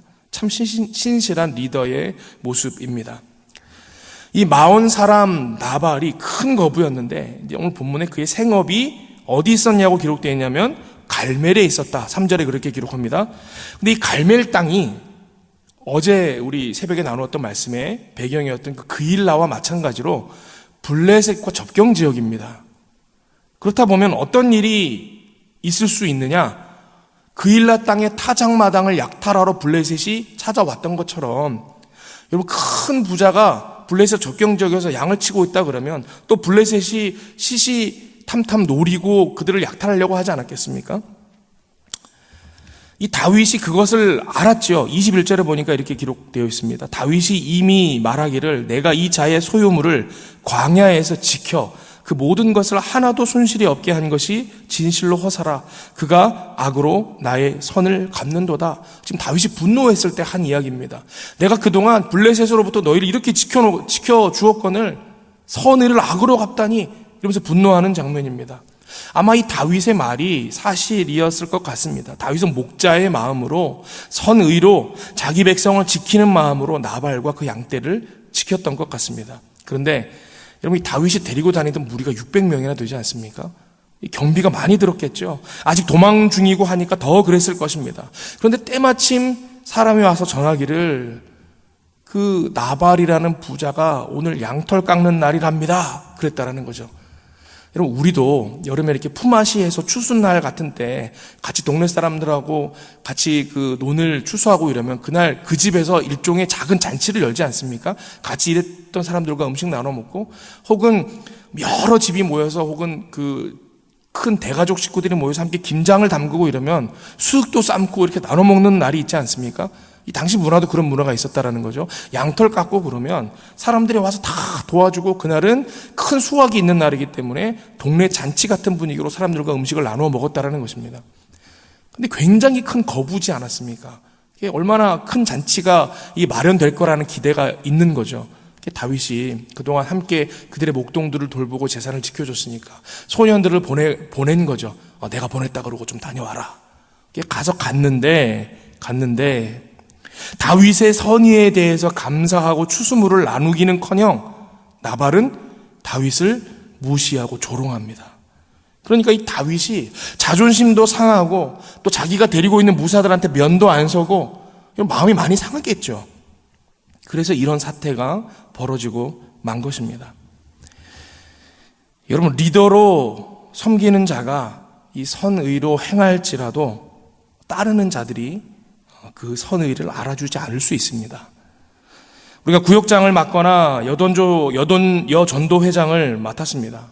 한번 잘해보려고 기도하고 또 겸손한 마음으로 애쓰며 이 속한 공동체원들을 살피고 돌봤습니다. 그런데 여러분, 모든 사람들이 그 마음을 다 알아주던가요? 그 애쓰는 마음도 모르고 자기 마음에 안 드는 거 한 번 했다고 서운한 말 툭툭 내뱉는 그런 분들 있지 않습니까? 우리 가운데도 흔히 있는 일들 아닙니까? 그러면 처음에 열심을 가지고 하려 했던 그 마음에 상처가 되죠. 낙심이 됩니다. 화가 납니다. 여러분, 그게 사람이라면 당연한 것입니다. 누구나 다 섭섭할 수 있다는 거예요. 그런데 그럴 때 어떻게 할 거냐는 거죠. 다윗은 그 부정적인 감정을 조절하지 못하고 좀 거친 방법으로 이 일을 해결하려고 했습니다. 나발과 그에 속한 이들을 다 죽이려고 했습니다. 백성을 지키는 데 사용했던 힘으로 이제는 백성을 해치려고 했습니다. 우리도 그럴 수 있습니다. 영향력 있는 사람이 그 영향력을 가지고 좋은 일을 하다가도 이런 식으로 마음이 상하면 그 영향력을 사람에 치는 일에 사용합니다. 잘못된 방향으로 가면 이렇게 된다라는 거예요. 우리가 그런 리더들의 이야기 심심치 않게 듣지 않습니까? 그런데 이 위기를 지혜로운 여인 아비가일이 해결합니다. 어떻게 하느냐? 다윗이 스스로의 본분을 되새길 수 있는 말을 합니다. 30절 31절이에요. 여호와께서 내 주에 대하여 하신 말씀대로 모든 선을 내 주에게 행하사 내 주를 이스라엘의 지도자로 세우실 때에 내 주께서 무죄한 피를 흘리셨다든지 내 주께서 친히 보복하셨다든지 함으로 말미암아 슬퍼하실 것도 없고 내 주의 마음에 걸리는 것도 없으시리니 다만 여호와께서 내 주를 후대하실 때에 원하건대 내 주의 여종을 생각하소서 하니라. 지금 이 아비가일이 다윗을 세워주는 척하면서 교묘하게 다윗의 본분을 깨닫도록 말을 하고 있는 거예요. 다윗이요, 당신은 이스라엘의 지도자가 되실 분 아니십니까? 이렇게 이야기를 하고 있는 거예요. 그냥 이 말을 했을 뿐입니다. 그랬더니 다윗이 정신이 번쩍 드는 거죠. 번쩍 들어서 분한 마음을 누그러뜨립니다.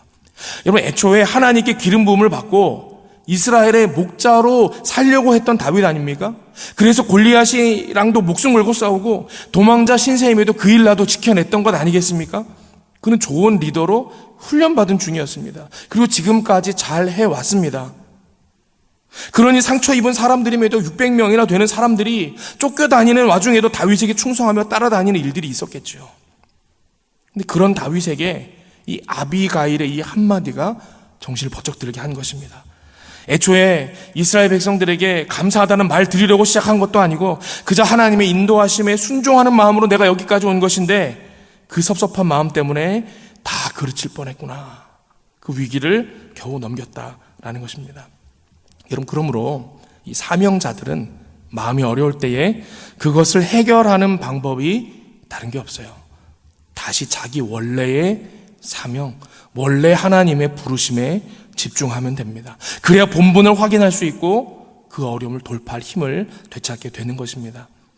하나님의 일을 하는 사람들은 마음이 상하고 자존심 상하는 일로 인해서 하나님의 기름 부음 받은 사역을 망쳐버리는 실수를 하지 않도록 늘 조심해야 합니다. 이런 일들이 많을 것이나 여러분, 이런 일들에 대해서 억울해하거나 섭섭해할 필요 없습니다. 더욱이 리더의 권한을 사용하여 이러한 이들에게 그 섭섭함을 풀어서도 안 됩니다. 오늘 본문을 이 작은 그림으로 볼 때 하나님의 일을 할 때의 우리의 모습을 보게 됩니다. 하나님의 일을 할 때에는 그 일을 시키신 하나님께 집중하면 됩니다. 그게 사명자의 모습입니다. 크고 작은 일들로 일을 할 때 상처받고 낙심할 수 있습니다. 그러나 그러할 때에도 우리에게 사명 주시고 그 일을 위해 기름 부으신 하나님의 뜻을 기억하며 늘 승리할 수 있는 저 여러분들 되시기를 바랍니다. 함께 기도하겠습니다. 하나님, 이 새벽에도 우리를 불러주시고 이 나발과 아비가일의 이야기를 통해 우리를 돌아보게 하시니 감사합니다. 하나님께서 이 시대 가운데 하나님의 뜻을 따라 아름다운 변화를 일으키실 때에 저희도 나발과 같이 고집부리지 않기를 원합니다. 하나님의 인도하심에 따라 수용하고 순종할 수 있는 믿음을 허락하여 주시옵소서. 또한 오늘도 나를 향한 하나님의 뜻에 집중하며 우리가 하는 모든 사역과 하나님의 일 중에 낙심하지 아니하고 순종하는 믿음의 사람 되기를 원합니다. 하나님 우리에게 사명에 집중할 수 있는 믿음 허락하여 주셔서 언제나 무슨 일을 할 때든지 그 부르심만 바라보며 충성할 수 있는 주의 종들 되게 하여 주시옵소서. 이 모든 말씀 예수 그리스도의 이름으로 기도하옵나이다. 아멘.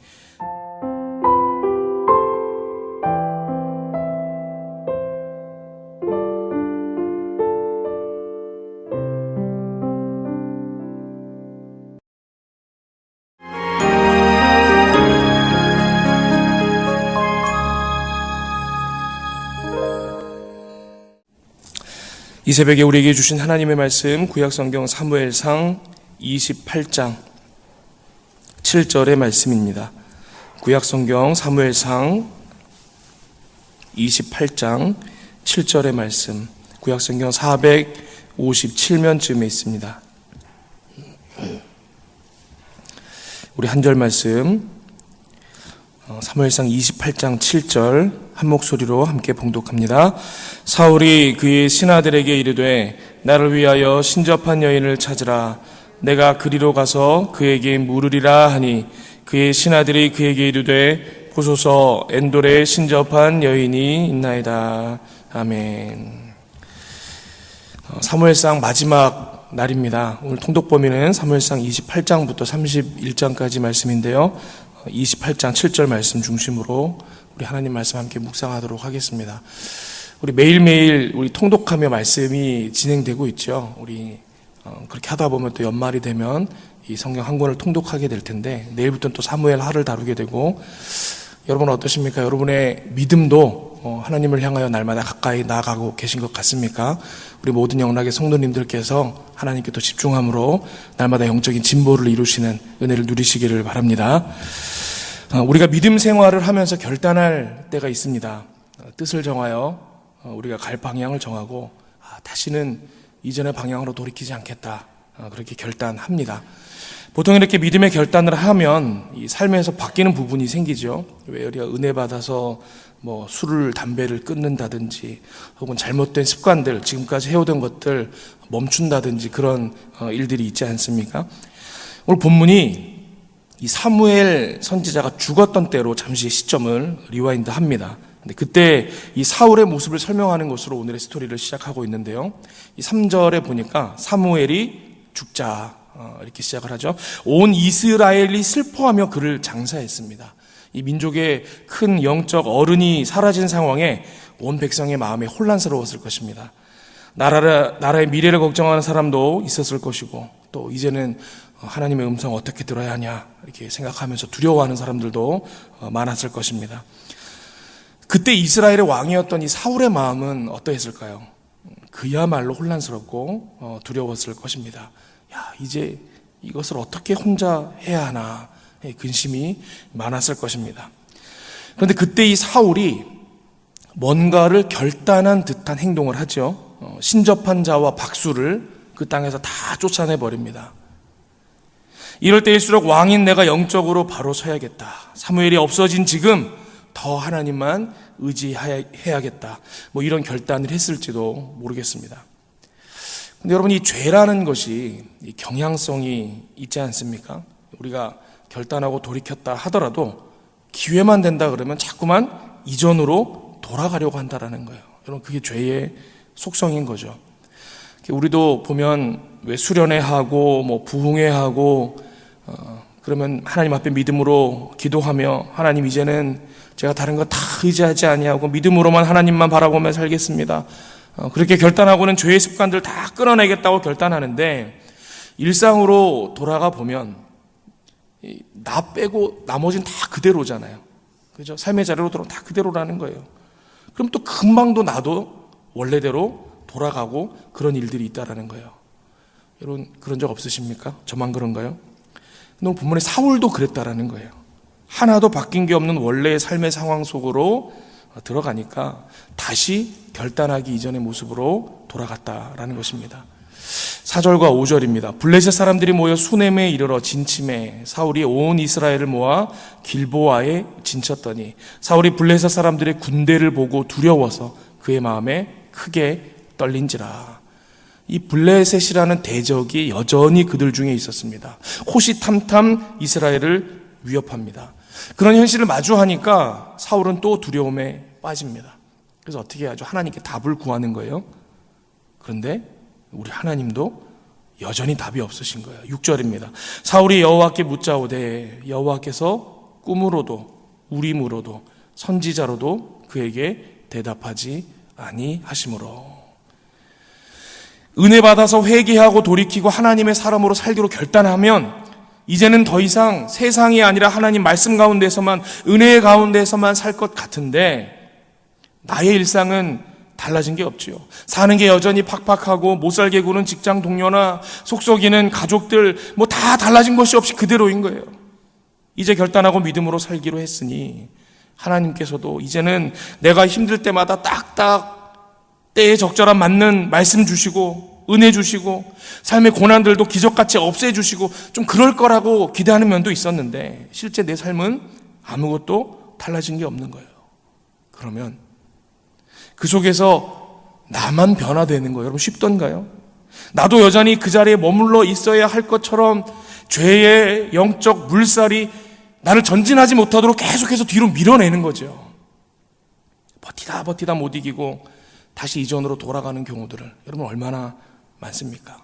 다 회개하고 다시 안 하겠다고 결단했는데 끊었던 죄의 습관들 다시 하게 되고 변해보려고 애쓰던 노력들도 포기하고 멈추게 되고 그런다라는 것입니다. 오늘 여러분 사울도 보세요. 사무엘이 죽자 뭔가 영적으로 큰 결심을 하고 그 땅에 있는 신접한 자들, 무당들 다 쫓아냈습니다. 이제는 하나님만 의지하고 살겠다는 결단의 표현 아니겠습니까? 사무엘은 이제 없지만 나는 하나님을 더 의지하고 하나님의 음성에만 귀 기울이겠다. 그런 것 아니겠습니까? 그런데 자기 인생을 보니까 아무것도 달라진 게 없죠. 그러니 돌아가는 거예요. 자기가 내쫓은 무당을 제 발로 찾아갔다라는 것입니다. 근데 이제는 또 예전하고는 다르죠. 예전에는 아무 거리낌 없이 했던 일인데도, 몰라서 그냥 편하게 했던 일인데도 하나님의 은혜를 경험한 이후에 주님만 보고 살겠다고 결단한 이후에는 다시 또 돌아가 끊었던 죄를 반복하려고 할 때에 죄책감이 든다라는 거예요. 사울을 보세요. 8절에 이렇게 기록하죠. 사울이 다른 옷을 입어 변장하고, 본인도 이 신접한 여인을 찾아가는 게 창피한 거예요. 다른 사람 보기 민망한 거, 변장했다라는 거예요. 두 사람과 함께 갈새 그들이 밤에 그 여인에게 이르러, 변장한 것도 안 되죠. 모자른 거예요. 밤에 갑니다. 깜깜한 밤에. 청하노니 나를 위하여 신접한 술법으로 내가 내게 말하는 사람을 불러 올리라 하니. 여러분 사울을 보고 있으면 우리 모습을 보는 것 같죠. 여러분 우리에게도 이런 모습이 얼마나 많습니까? 결단하고 은혜 가운데 살겠노라 했는데 나는 여전히 죄 가운데 허덕이고 있고 이전과는 다르게 이제는 죄책감까지 나를 짓누르는 일들이 있다라는 거예요. 2주 전에 예배를 마친 후에 우리 대학부 한 청년이 막 쫓아와서 질문을 합니다. 수첩에 뭐를 한가득 적었어요. 그러더니 목사님 뭐 좀 질문할 게 있는데 괜찮습니까? 너무 새까맣게 정리한 노트를 막 들고 와서 질문하겠다는 좀 긴장이 되지 않습니까?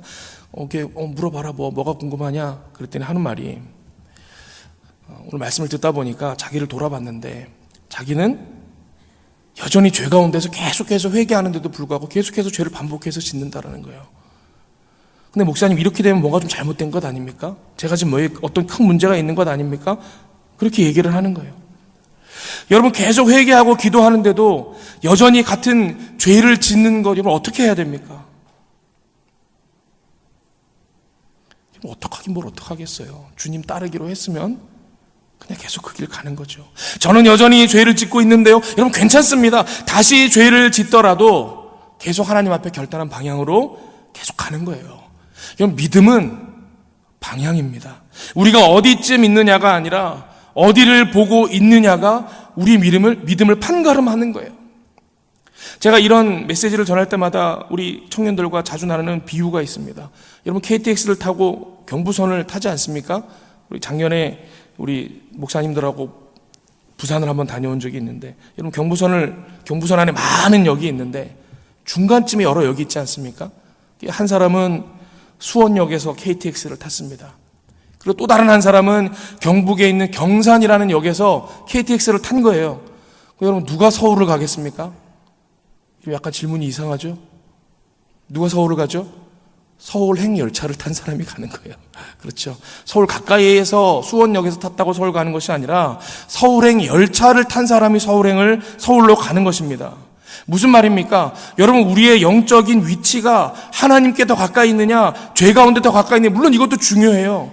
그러나 우리 주님이 우리를 보시고 너에게 믿음이 있느냐 판가름하시는 것은 네가 어디를 향하고 있느냐라는 것이라는 거 여러분 기억하셨으면 좋겠습니다. 방향은 주님께로 돌아섰지만 여러분, 우리는 여전히 죄의 자리 가운데 있잖아요. 그렇기 때문에 계속해서 죄의 유혹을 받을 수밖에 없는 것이죠. 마음은 결단했지만 내 자리는 여전히 그 자리이기 때문에 더러운 죄가 덕지덕지 묻은 채로 살 수밖에 없다라는 것이죠. 그런데 거기서 포기하면 안 됩니다. 계속 나의 모든 죄의 문제를 해결해 주신 우리 주님 의지하며 그 길 따라가려고 방향을 돌이키지 아니하고 애써서 한 걸음 한 걸음 내딛어 가면 된다는 거예요.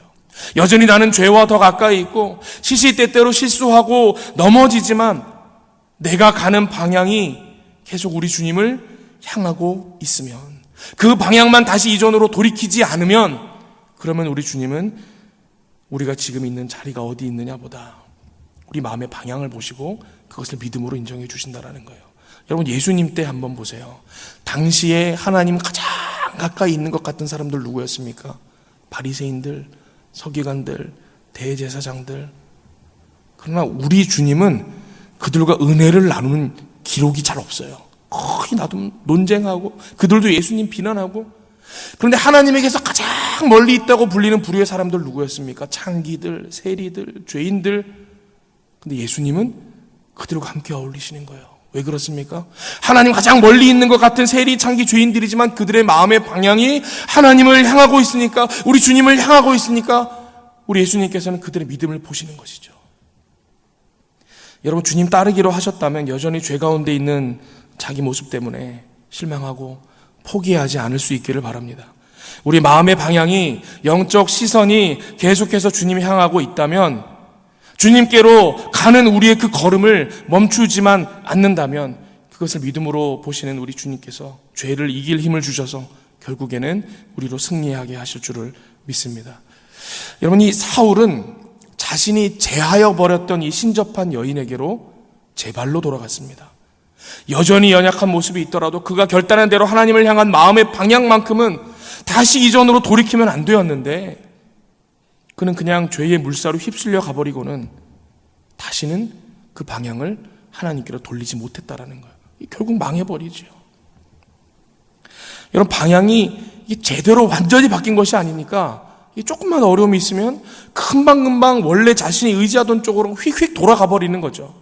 사울에게 신접한 여인은 여러분 그런 존재였다라는 거예요. 하나님 외에도 내가 의지하는 존재. 여러분에게 신접한 여인과 같은 그런 것은 무엇입니까? 하나님 외에 내가 평소에 가장 의지하는 것, 우리가 믿음의 도전을 받고 시험대에 오를 때면 자꾸만 나를 죄의 자리로 돌아가게 만드는 것, 여러분에게 그것은 무엇입니까? 여러분, 돈을 의지하던 사람은 하나님 잘 믿는 것 같다가도 어려움을 만나지요? 다시 돈으로 돌아갑니다. 사람을 의지하던 사람은 시험을 만나지요? 다시 하나님이 아니라 사람을 의지하게 된다는 것입니다. 방향이 또 바뀌어버린 일들이 일어난다는 거예요. 디모데후서에도 보면 그런 사람이 나오죠. 4장 10절 상반절에 대만은 이 세상을 사랑하여 나를 버리고 데살로니가로 갔고. 여러분, 방향이 바뀐다는 것은 정말 중요한 문제인데 삶의 자리는 그때나 지금이나 그냥 여전히 죄 가운데 있는 것 같으니까 우리는 그 방향을 별로 중요하게 생각 안 할 수 있습니다. 의식하지 못할 수 있습니다. 근데 안 중요한 게 아니에요. 믿음은 방향이다. 방향이 본질입니다. 우리가 어디 있느냐보다 어디를 향하고 있느냐가 믿음의 본질입니다. 여러분 기억하시길 바랍니다. 우리가 완전히 성화되기 전까지는 우리의 죄의 습성이 남아서 계속해서 우리 엉뚱한 짓 하며 살 거예요. 그러나 그대로 그걸로 포기해버려서는 안 됩니다. 우리의 마음의 방향이 우리 주님께로 향해 있으면 결국 승리하게 되는 것입니다. 오늘 말씀 붙들고 우리 어떠한 순간에도 우리 마음의 방향이 다른 의지할 것으로 향하는 것이 아니라 오직 우리 주님께만 향하여 있는 신실한 믿음의 백성들, 저와 여러분 되시기를 축복합니다. 함께 기도하겠습니다. 우리의 연약함을 아시는 주님, 우리는 하나님의 백성이라 예수 그리스도의 제자라 고백하고 이제는 죄에서 떠나 하나님만 보고 가겠습니다 결단하였지만 여전히 우리의 삶의 자리는 죄 가운데 있고 우리를 시험하고 유혹하는 것들은 그대로인지라 연약한 우리는 오늘도 넘어지고 앞으로도 넘어질지도 모르겠습니다. 그러나 주님, 그 가운데 있을 때에 우리의 마음의 방향만큼은 다시금 이전의 자리로 돌이키지 않도록 우리를 붙들어 주시옵소서. 날마다 작은 걸음이지만 주님께로 향하여 가까이 나아갈 수 있도록 우리의 마음의 방향만큼은 주님께로 향할 수 있도록 우리의 마음을 붙들어 주시옵소서. 그리하여 사울과 같이 넘어지는 일이, 영영 주님께로 돌아오지 못하는 일이 우리 가운데는 있지 않기를 원합니다. 사랑하는 믿음의 백성들, 오늘 하루 주신 말씀 붙들고 하나님께로 가까이 나아가고자 몸부림칠 때에 그 마음 지키시고 힘주시고 동행하여 주셔서 최후 승리하는 그날을 소망케 하여 주시고 주님께로 조금 더 가까이 나아가는 믿음의 백성들 되게 하여 주시옵소서. 이 모든 말씀 예수 그리스도의 이름으로 기도하옵나이다. 아멘.